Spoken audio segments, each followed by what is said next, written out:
This week on Barely Homesteading, we're going to find out why they call me Lumberjack here on the homestead.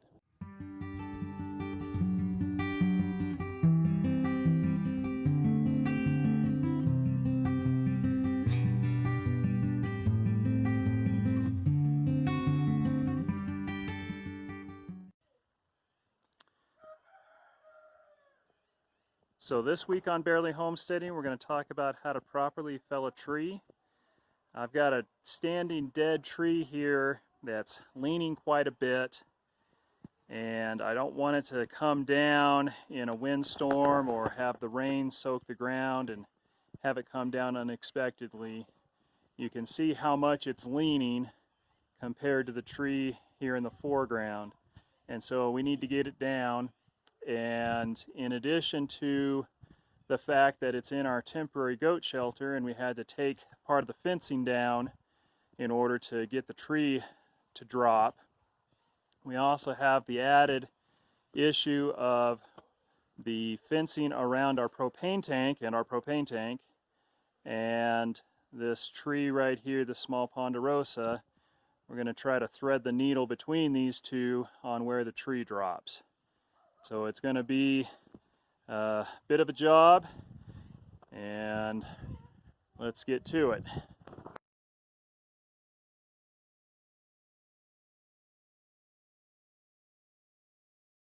Alright, so when felling a tree, we're going to cut it such that we create a hinge line, that directs the tree to fall where we want it to fall. Now this tree is leaning, for the most part, in the direction we want it to fall. Unfortunately, not exactly, because if we just had it fall in the direction it's leaning, it would land right on our propane tank. So we need to get it to fall a little bit more to the left, and so we're going to create this hinge line. And the way you create the hinge line is on the front side of the tree, on the side that you're going to want it to fall on. We're going to cut a notch. That notch is going to form 1/2 of the hinge line. Then on the back side, after we cut that notch, we're going to come and we're going to cut a diagonal sloping cut downward toward that notch. And we're going to have that cut be aligned with the notch so that we create that hinge, and the tree then rotates along that hinge and falls where we want it to fall.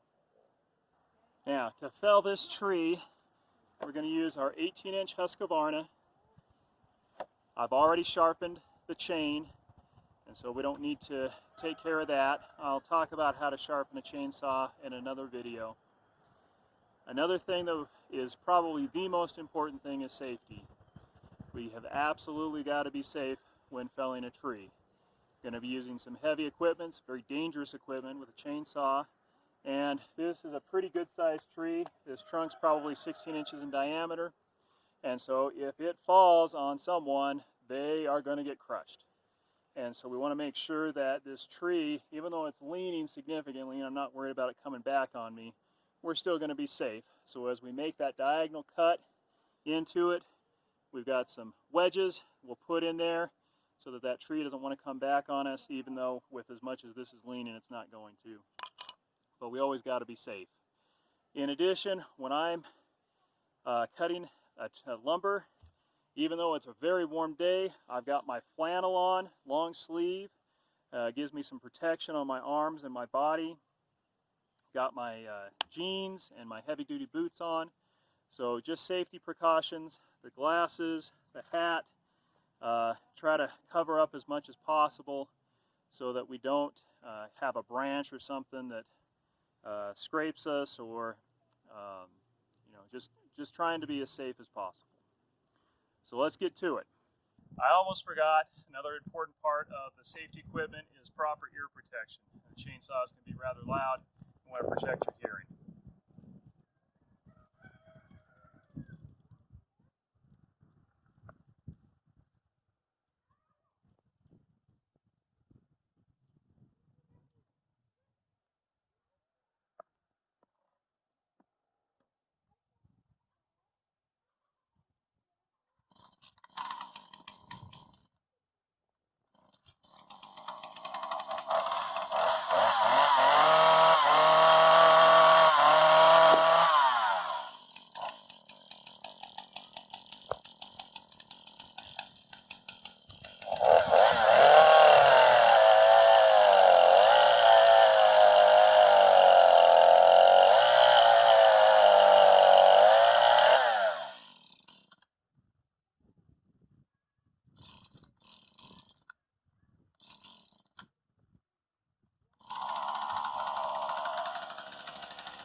exactly where you wanted it. All right, so tree's down. I was able to get it to go a little bit more to the left, although I didn't quite get the hinge line exactly where I want it to be. If you come look at this log, you can see how that hinge works. All right, so you can see how that hinge of the tree works. This is the wedge that we cut out of the front. This is that diagonal cut on the back, and it creates this narrow, straight portion of the tree, acts like a hinge that the entire tree then rotates around. Now, we didn't quite get this hinge line exactly where I wanted it to, but I did get it far enough to the left that we missed the propane tank, so we'll call it a win.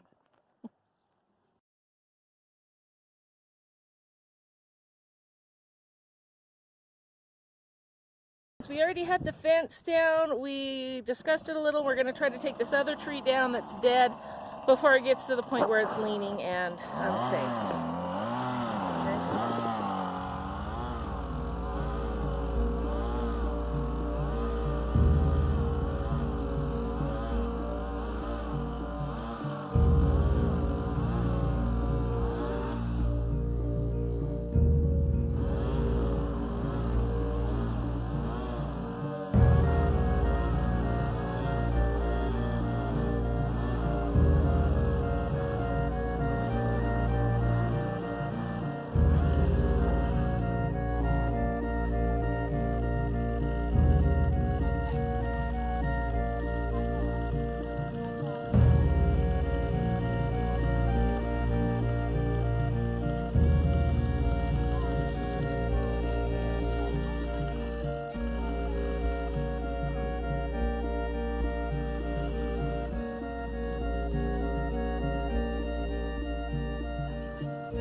All right, now that we've got the trees down, going to get the chainsaw and cut off the thicker branches with the chainsaw, and then Mama Bear will come back behind with the axe and cut off the smaller branches.